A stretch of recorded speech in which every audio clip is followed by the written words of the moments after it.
जागतिक पर्यावरण दिनाचं औचित्य साधत कर्जत नगर परिषदेच्या वतीने भिसेगाव परिसरात वृक्षारोपण कार्यक्रम उत्साहात पार पडला।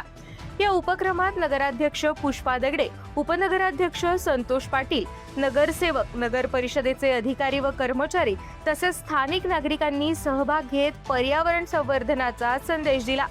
वाढतं प्रदूषण, हवामान बदल आणि झपाट्याने होणारे शहरीकरण यामुळे पर्यावरणाचा समतोल बिघडत चाललाय।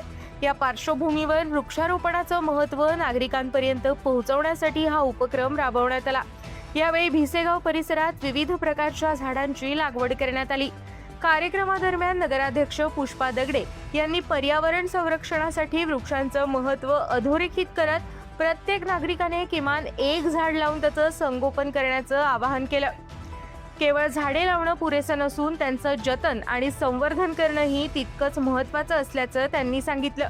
उपनगराध्यक्ष संतोष पाटील यांनीही पर्यावरण संवर्धनासाठी नागरिकांनी पुढाकार घेण्याची गरज व्यक्त केली। वृक्षारोपण ही काळाची गरज असून भविष्यातील पिढ्यांना स्वच्छ आणि निरोगी पर्यावरण देण्यासाठी प्रत्येकाने आपली जबाबदारी पार पाडली पाहिजे असं ते म्हणाले। जागतिक पर्यावरण दिनानिमित्त आयोजित करण्यात आलेल्या या वृक्षारोपण उपक्रमातून पर्यावरण संरक्षणाचा महत्त्वपूर्ण संदेश देण्यात आला। शहर अधिक हिरवेगार आणि प्रदूषणमुक्त करण्याच्या उद्देशाने नगर परिषदेच्या माध्यमातून अशा विविध उपक्रमांचं आयोजन करण्यात येणार असल्याची माहितीही यावेळी देण्यात आली। नमस्कार, आम्ही या 10 वार्डामध्ये नगराध्यक्ष दारी हा आम्ही कार्यक्रम राबवला। ते आमचं पूर्ण झालं।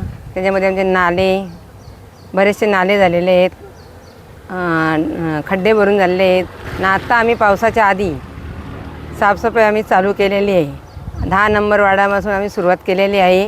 गुणगा ते 5 नंबर वार्ड किंवा 10 नंबर वार्ड। आज 5 जून हा पर्यावरण दिन म्हणून महाराष्ट्र शासनाने जाहीर केला आणि याची सुरुवात कर्जत शहराच्या नगराध्यक्षा पुष्पाताई दगडे यांच्या हस्ते वृक्षारोपण करून करण्यात आला। आणि याच माध्यमातून सर्वसामान्य जनतेला असं आवाहन करण्यात येत आहे की प्रत्येकाने आपली जबाबदारी म्हणून एक झाड लावावं, तर जेणेकरून कुठेतरी पर्यावरणाचा समतोल राहील। आपल्या परिसरातील ताज्या बातम्या आणि घडामोडी सर्वात अगोदर पाहण्यासाठी कर्जत अपडेटला सबस्क्राईब करायला विसरू नका।